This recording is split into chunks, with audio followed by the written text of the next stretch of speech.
que se trata de uma visão que João teve. E primeiro eu vou ler o capítulo 5, depois talvez seja necessário algumas outras leituras ou citações. Me acompanhe aí. E vi na destra daquele que estava sentado sobre o trono um livro escrito por dentro e por fora, selado com 7 selos. E vi um anjo forte bradando com grande voz: quem é digno de abrir o livro e de desatar os seus selos? E ninguém no céu, nem na terra, nem debaixo da terra podia abrir o livro, nem olhar para ele. E eu chorava muito, porque ninguém fora achado digno de abrir o livro, nem de o ler, nem de olhar para ele. E disse-me um dos anciãos: não chores, eis aqui o leão da tribo de Judá, a raiz de Davi, que venceu para abrir o livro e desatar os seus 7 selos. E olhei, e eis que estava no meio do trono e dos 4 animais viventes, e entre os anciãos, um cordeiro, como havendo sido morto, e tinha 7 pontas e 7 olhos, que são os 7 Espíritos de Deus, enviados a toda a terra. E veio e tomou o livro da destra do que estava assentado no trono. E havendo tomado o livro, os 4 animais e os 24 anciãos prostraram-se diante do Cordeiro, tendo todos eles harpas e salvas de ouro, cheias de incenso, que são as orações dos santos. Preste bem atenção, versículo 9. E cantavam um novo cântico, dizendo: digno és de tomar o livro e de abrir os seus selos, porque foste morto e com o teu sangue compraste para Deus homens de toda tribo e língua e povo e nação. E para o nosso Deus os fizeste reis e sacerdotes, e eles reinarão sobre a terra. E olhei e ouvi a voz de muitos anjos ao redor do trono, e dos animais, e dos anciãos, e era o número deles milhões de milhões e milhares de milhares, que com grande voz diziam: digno é o Cordeiro que foi morto de receber o poder e riquezas e sabedoria e força e honra e glória e ações de graças. E ouvi a toda criatura que está no céu e na terra e debaixo da terra e que está no mar, e a todas as coisas que neles há, dizer ao que está sentado sobre o trono e ao Cordeiro sejam dadas ações de graças e honra e glória e poder para todo sempre. E os 4 animais diziam: amém. E os 24 anciãos prostraram-se e adoraram ao que vive para todo sempre. Glória a Deus. O que nós acabamos de ler é uma cena que nunca foi vista na terra e jamais será vista na terra dessa forma. Pois o que acabamos de ler é a descrição de um culto no céu.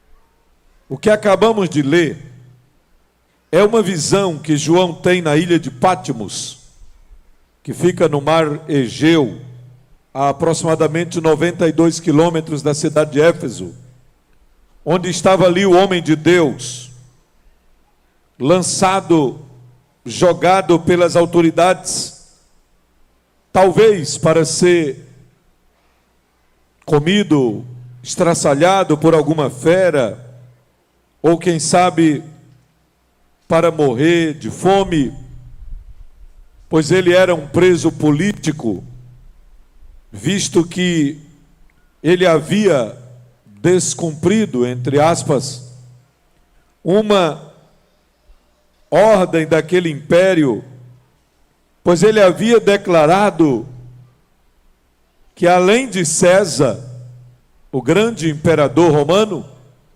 existia um outro senhor, existia um outro rei, cujo nome é Jesus, Jesus de Nazaré. Esse foi o crime do apóstolo João.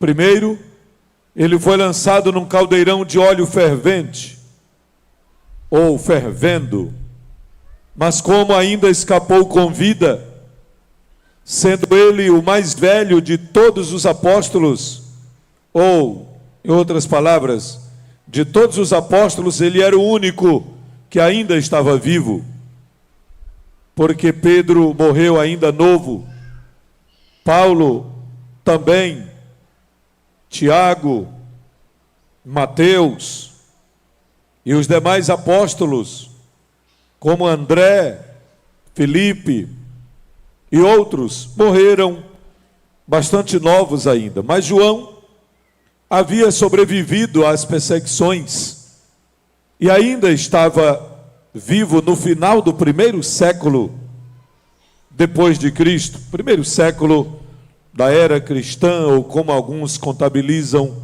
da era comum.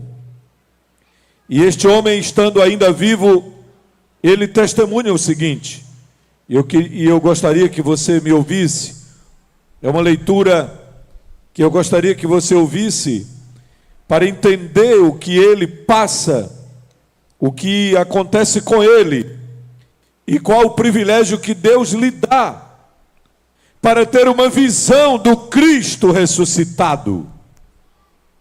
O Cristo da cruz é um Cristo sofrido, homem de dores. Olhávamos para ele, diz o profeta Isaías, e não víamos nenhuma beleza para que o desejássemos. Mas ele foi ferido pelas nossas transgressões, moído pelas nossas iniquidades. O castigo que nos traz a paz estava sobre ele, mas pelas suas pisaduras fomos sarados. Pelas suas pisaduras, pelos seus ferimentos, fomos curados. Esta é a visão de Isaías, olhando para o Calvário. Esta é a visão das mulheres que seguiam Jesus. A mãe de Jesus, Maria Madalena, e outras mulheres que seguiam a Jesus, tiveram a visão do Cristo crucificado. Os apóstolos tiveram a visão do Cristo crucificado, ensanguentado, chicoteado, sofrido, perdendo todo o seu sangue, pois João diz que quando não havia mais sangue para sair do seu corpo, alguém chegou e furou-lhe o lado com uma espada e saiu água. Esta foi a prova científica da morte do Cristo, da morte do Messias, pois o corpo humano é constituído em sua maior parte de água. O homem possui cerca de 8 litros de sangue, e desde as 9 horas da manhã, Cristo estava perdendo enormes gotas de sangue, pois ele já havia sido preso na noite anterior e sofrido chicoteadas, sofrido pancadas e, além disso, zombarias. E já cerca de 9 horas da manhã do dia seguinte, isto é, da sexta-feira, ele é levado ao Calvário. E depois de ter sido crucificado, seus pés e mãos foram cravados na cruz, como já sabemos da história, pois os romanos há muito tempo haviam adotado esse tipo de morte que era considerada a mais cruel, a mais ignomínia, de maior ignomínia e de maior vergonha, porque o réu ficava despido e muitas pessoas passavam zombando, e outros diziam: salvou os outros, mas não pode salvar a si mesmo. No entanto, ouvindo a zombaria dos seus algozes, o Filho de Deus dizia: Pai, perdoa-lhes, porque eles não sabem o que estão fazendo. Eles não sabem o que fazem. Diz a Bíblia, especialmente nos 4 evangelhos, porque de fato todos os 4 evangelhos contam a crucificação de Jesus. Os evangelhos revelam que o sol se escureceu, houve um enorme terremoto que saiu do Calvário e atingiu o templo de Jerusalém. O véu do santuário rasgou-se de alto a baixo, e quando a terra tremeu e o véu do santuário se rasgou, túmulos se abriram, e muitos santos que dormiam no pó da terra do período do Antigo Testamento estremeceram nos seus túmulos. E diz a Bíblia que os sepulcros foram abertos, e depois que Jesus foi ressuscitado, muitos daqueles santos do Antigo Testamento também saíram de seus túmulos e entraram na cidade santa e foram vistos por muitos. Bendito seja o nome do Senhor. O tempo passou, e no final do século I, depois de a igreja ter começado a sua peregrinação, os discípulos de Jesus eram acusados de estarem adorando um defunto.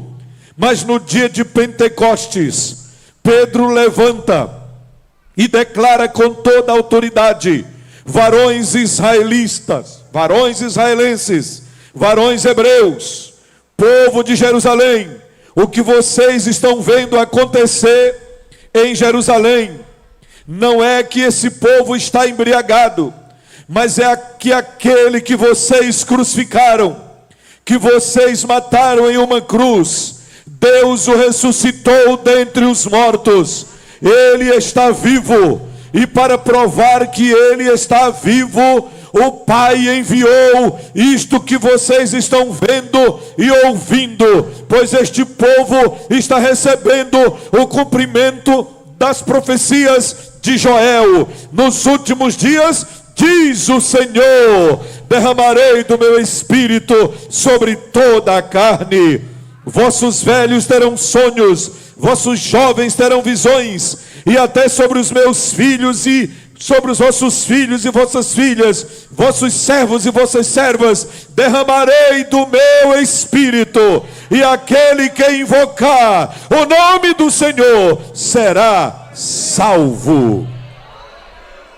Os apóstolos foram mensageiros desta notícia, eles foram pregoeiros desta mensagem, eles foram testemunhas, eles sofreram martírios, muitos deles, muitos outros discípulos, como Estevão, também sofreu o martírio, e outros foram perseguidos de forma cruel. E no final do 1º século, ainda sobrevivia João, o apóstolo, que era considerado o amigo mais próximo de Jesus dentre os 12 apóstolos. E ele diz no capítulo 1 do livro que tem o nome de Revelação ou Apocalipse, ele diz a partir do versículo 9: eu, João, que também sou vosso irmão e companheiro na aflição e no reino e na paciência de Jesus Cristo,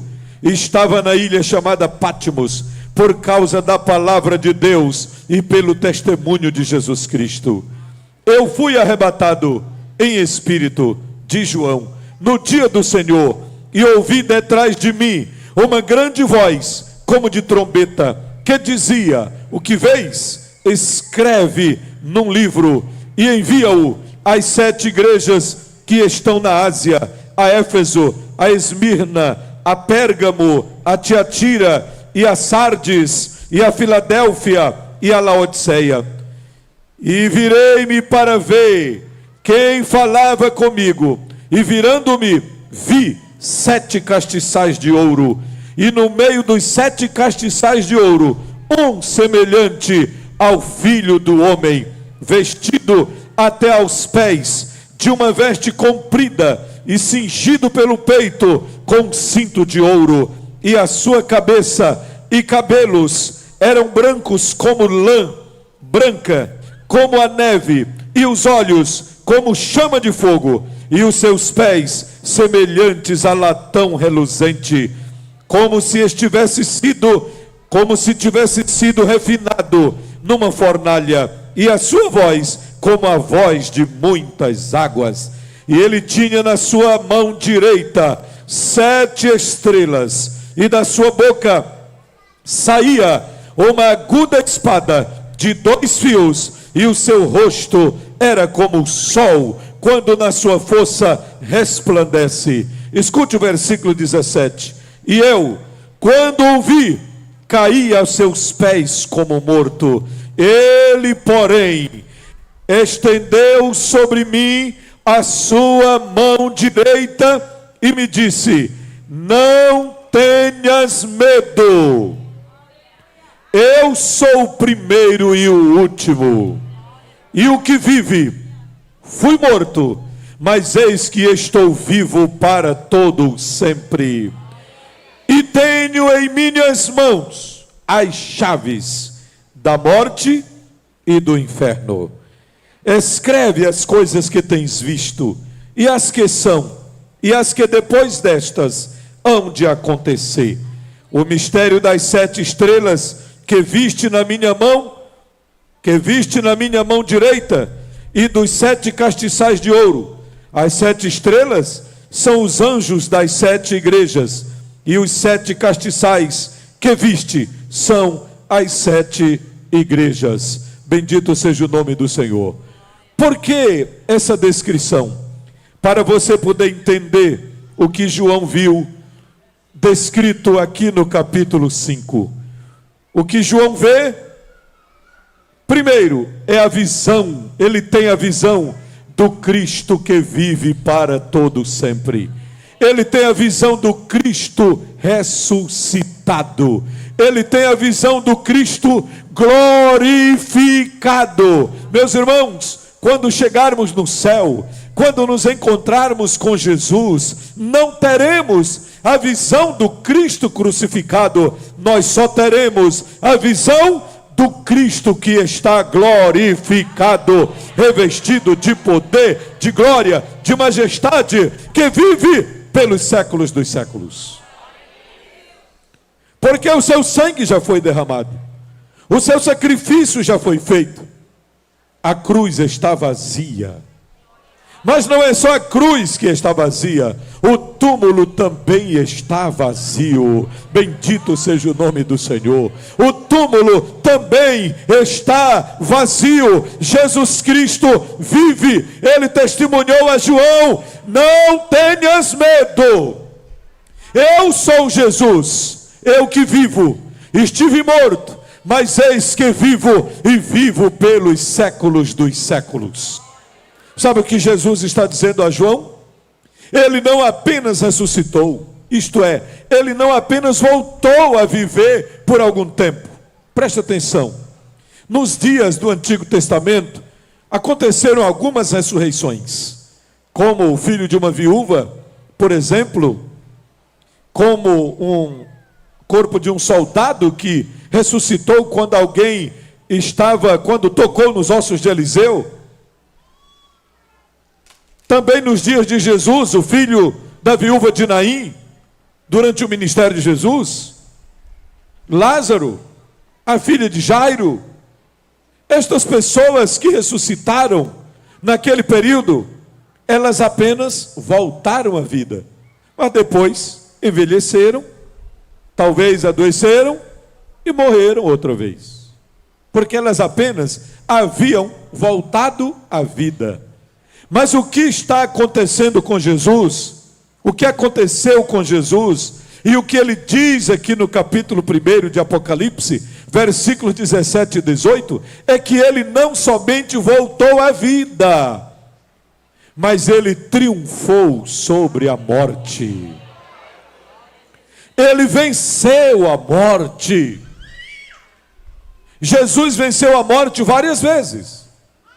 Ele venceu a morte no meio da rua, quando ele ressuscitou o filho da viúva de Naim.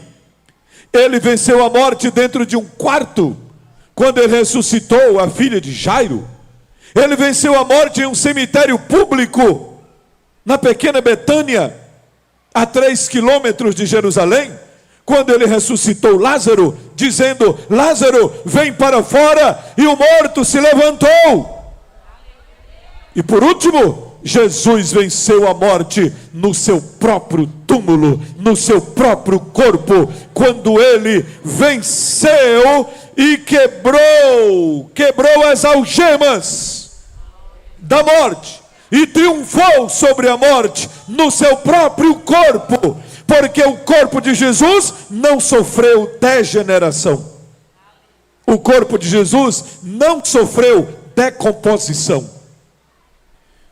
A ressurreição de Jesus, irmãos, foi tão extraordinária que os anjos tiraram a pedra do túmulo, não para Jesus ressuscitar, não, mas apenas para que as mulheres e os discípulos, Pedro e João,